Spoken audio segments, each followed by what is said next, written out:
Hioki RM3548, Temperature Correction Explained. I want to give a little more explanation to this temperature correction value here. So when I go into temperature correction, and I go ahead and I choose TC right here. So there's my temperature correction. And these are the settings, and so we're going to be using this centigrade value, and we're going to go off of 20 degrees centigrade. And then this is the number that determines the coefficient or the resistance or the change actually in resistance based upon the temperature. So this number 3850. Now where did I get that number from? Well, I did have to reference the service manual. And so I've got the service manual right here.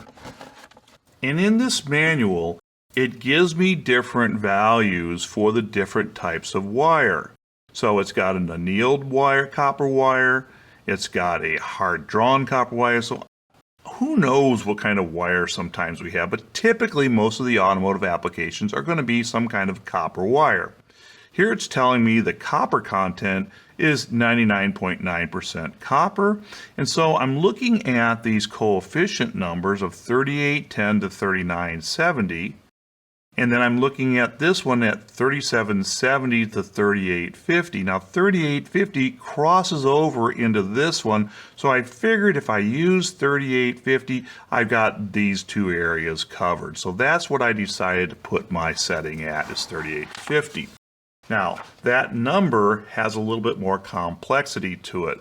That parts per million is not really changing the parts per million inside of anything, but instead that is a unit of measure that's going to be used to determine a percentage of change to the resistance value for every degree above or below that 20 degrees centigrade that is measured on my thermal sensor right here.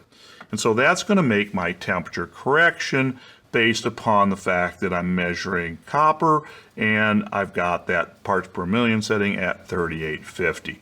1 part per million temperature setting is equal to a temperature change of 1/10,000th of a percent.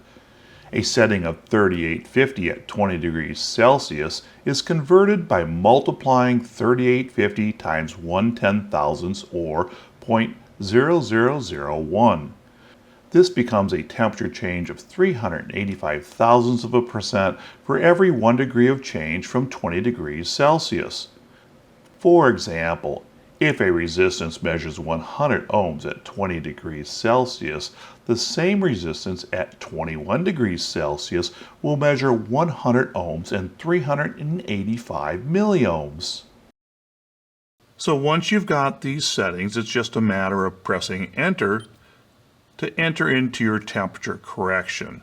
Whatever I measure is going to compensate and change this resistance value based upon the settings that I made in my setup and what the ambient temperature sensor is measuring.